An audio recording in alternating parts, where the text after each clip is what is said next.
ছেলেটা তোমাকে একবার দেখেছিল। ছেলেটা তখন বিখ্যাত এক কবি। হঠাৎ বিকেলে বোরখা সরালে যেই কবি অভিভূত দাঁড়িয়ে পড়ল রাস্তায়।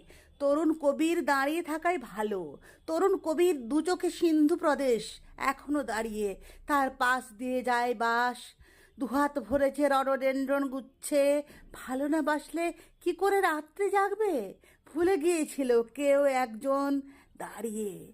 কিন্তু বিকেলে রেডিও বাজলো ঘরে ঘরে, তরুণ কবির কণ্ঠে একটি কবিতা।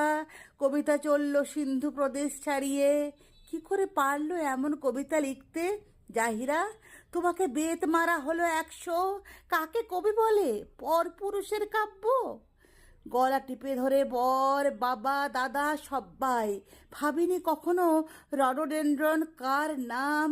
কবিকে ভাবিনি, এখন তাহলে ভাববো। তরুণ কবিরা দেশে দেশে আজও উড়ছে।